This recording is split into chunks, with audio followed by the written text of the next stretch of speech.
धाकड़ खबर बेखौफसुमा बेबाक अंदाज।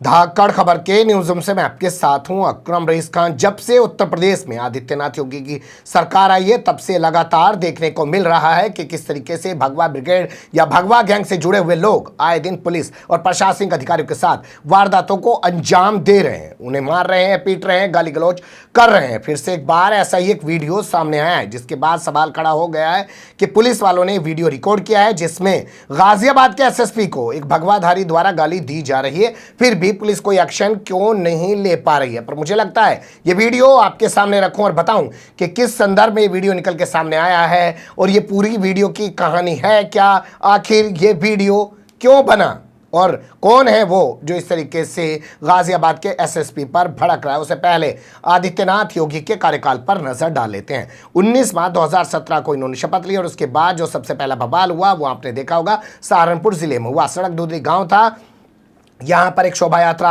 बगैर परमिशन के निकाली जा रही थी। पुलिस के अधिकारियों ने रोकने की कोशिश की। इसके बाद सहारनपुर से भारतीय जनता पार्टी का सांसद राघव लखनपाल शर्मा अपने सैकड़ों समर्थकों के साथ एसएसपी लव कुमार के घर में जा घुसा, उनकी नेम प्लेट तोड़ दी, उनकी कुर्सी पर जाकर खुद बैठ गया, वहां से वीडियो बना के लाइव किया। बताया जा रहा है कि उस वक्त जो एसएसपी के परिजन थे, वहां बच्चे थे, उनको गाय भैंसों के पीछे छिपकर अपनी जान बचानी पड़ी। इस मामले में कोई एक्शन उस नेता के खिलाफ या भगवा ब्रिगेड से जुड़े लोगों के खिलाफ नहीं लिया गया। इसके बाद जब सिलसिला आगे बढ़ा तो आपने देखा होगा कि किस तरीके से लगातार वारदातों पर वारदातें होती रही। बरेली का सीन आपको जरूर याद होगा, 2017 का ही है। वहां पर चेयरमैन के चुनाव चल रहे थे, यानी कि नगर पालिका के चुनाव चल रहे थे। जिला अध्यक्ष था रविंदर सिंह बीजेपी का, उसकी साली वहां से चुनाव हार गई। इसके बाद उसने सरेआम एसडीएम को पीटा। एसडीएम की औकात नहीं हो पाई, हिम्मत नहीं हो पाई कि भारतीय जनता पार्टी के उस जिला अध्यक्ष के खिलाफ कोई एक्शन ले पाता। और इसके अलावा तो लंबी एक फहरिस्त है, लेकिन इस फहरिस्त को अगर आप उरूज पे लेके जाएंगे, पूरे जो शबाब पे लेके जाएंगे, तो आपके सामने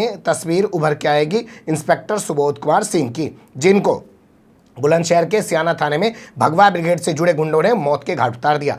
आज तक उस मामले में क्रांतिकारी पुलिस जो पिस्टल इस्तेमाल की गई थी गोली मारने के लिए, उसको बरामद नहीं कर पाई है। इससे आप अंदाजा लगा सकते हैं कि पुलिस अपने पुलिस अधिकारी की हत्या के बाद जब कोई कार्रवाई ढंग से नहीं कर पा रही है तो और कितने मामलों में कोई ढंग से कार्रवाई करती होगी। ये बहुत सारी चीज़ें हैं, अगर मैं रखूँगा तो 1 घंटे की खबर तो यही हो जाएगी। लेकिन कुल मिला के 2-4 चीज़ें बताने के पीछे मकसद ये है कि जब से आदित्यनाथ योगी सत्ता में आए हैं तब से भगवा ब्रिगेड से जुड़े लोग आए दिन पुलिस और प्रशासनिक अधिकारियों के साथ मारपीट कर रहे हैं। अब कल एक वीडियो गाजियाबाद से वायरल हो गया।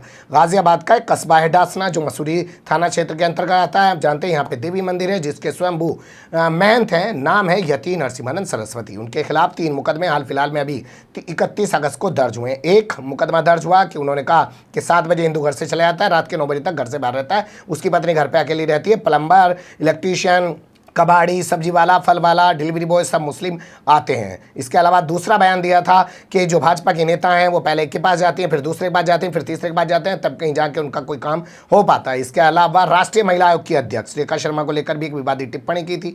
उन्हीं तमाम मामलों में 3 FIR दर्ज हैं, अभी तक कोई गिरफ्तारी नहीं हुई है। काफ़ी दिनों से मामला ठंडे बस्ते में पड़ा हुआ था, शायद इन्हीं FIR के चलते, मतलब जबान पे लगाम लगी हुई थी। लेकिन परसों अचानक 10 साल का बच्चा अनस सैफी मंदिर के अंदर से पकड़ लिया गया, जिसको बताया गया कि वो रेकी करने आया था ताकि यति नरसिंहानंद सरस्वती की हत्या की जा सके या करवाई जा सके। उसके बाद एक हंगामा मचाया गया।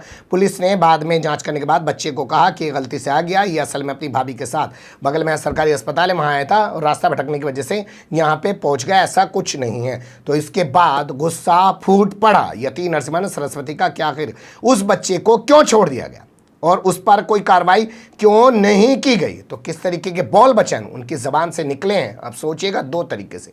एक तो वो साधु हैं, क्या साधु का ऐसे शोभा देता है गाली गलौज करना, या दूसरा उनका ये अंदाज़ देखिएगा कि कैसे वो पुलिस वालों को दबाव में ले रहे हैं। बताया जा रहा है कि जो ये पुलिस ऑफिसर यहाँ दिखाई दे रहे हैं ये अंडर ट्रेनिंग है, IPS ऑफिसर हैं, फिलहाल इनको DSP का चार्ज दे रखा है। तो दबाव में लेने का ये अच्छा तरीका है। IPS को ऐसे दबा लो, जो दरोगा थानेदार है वो तो अपने आप ही दबके रह जाएगा। लेकिन आप शब्दों को थोड़ा गौर से सुनिएगा, जिसमें कहा जा रहा है कि मंदिर पर ताला लगाओ और चाबी किसको दे के आओ, SSP को। SSP के नाम में जब वो गाली का प्रयोग कर रहे हैं, उससे थोड़ा गौर से सुनिएगा।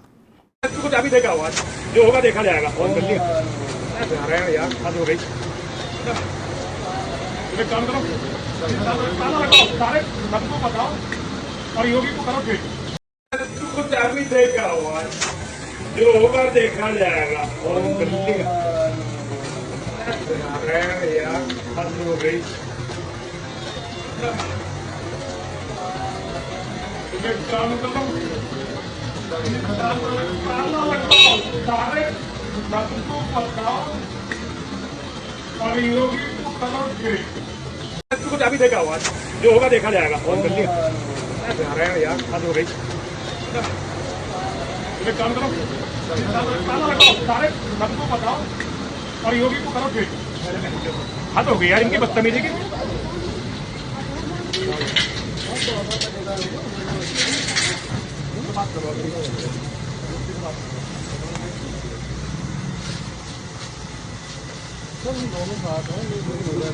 भैया ये जानवर हैं, ये गद्दार हैं, इन्हीं की वजह से हम गुलाम हुए हैं। 1400 साल इन्होंने बहन बेटी बिकवाई है हिंदुओं की।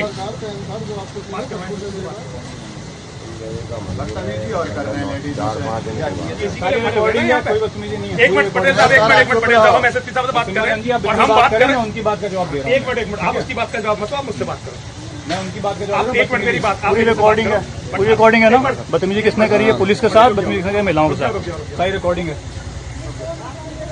करो रिकॉर्डिंग कर लो यार, और करो तुम रिकॉर्डिंग। कप्तान साहब से बात करो यार, बहुत हो गया इनका ड्रामा यार। मुसलमान को रोकते नहीं, मुसलमान पहुंचता सीधा वहां तक।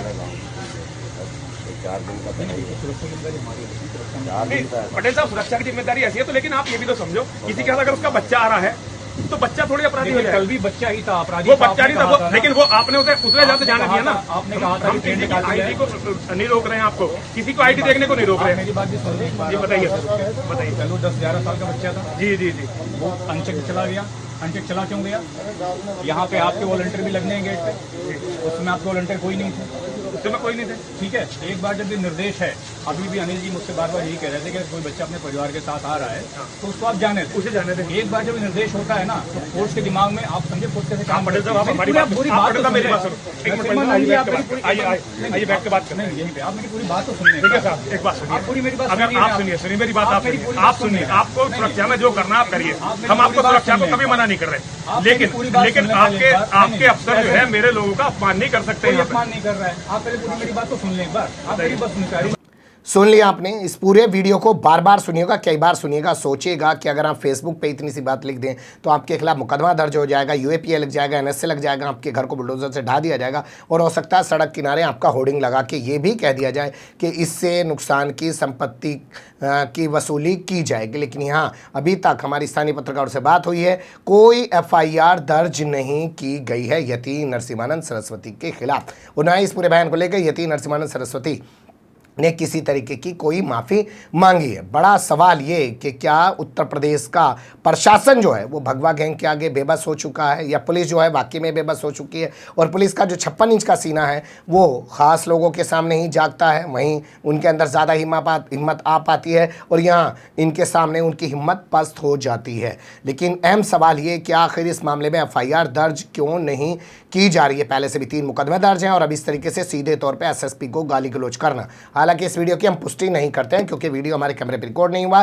लेकिन वीडियो पुलिस के कैमरे पर रिकॉर्ड हुआ है, लेकिन पुलिस एफआईआर दर्ज नहीं कर रही है। तो इसलिए सवाल पुलिस पर ही है, क्या पुलिस के साथ कोई और इस तरीके की बदसलूकी कर सकता था, और अगर करता तो क्या वो बच सकता था? यही अहम सवाल है और इसी को मद्देनजर रख के हम जिम्मेदारी के साथ सवाल उठाना चाहते हैं कि आखिर कब एफआईआर होगी और कब गिरफ्तारी होगी इतनी बदतमीजी करने वाले के खिलाफ। एसएसपी जिले का कप्तान होता है कि आपने कप्तान की इज्जत की कोई पुलिस को परवाह नहीं है, या खुद कप्तान को भी अपनी इज्जत की कोई परवाह नहीं है कि कोई भी उनके बारे में कुछ भी गाली गलौज करता रहे। बने रहिएगा धाकड़ खबर के साथ, जैसे ही कुछ अपडेट आएगा आपको रूबरू कराने की कोशिश करेंगे। फिलहाल कमेंट्स के रूप में आप लोग अपनी राय दे सकते हैं, खबर को लाइक कर सकते हैं, चैनल को सब्सक्राइब कर सकते हैं और ज़्यादा से ज़्यादा हमारी खबरों को शेयर कर सकते हैं। फिर ऐसे ही किसी सुलगते हुए या उलझते मुद्दे लेकर मैं आपके सामने हूँगा हाजिर। फिलहाल अभी मुझे दें इजाज़त।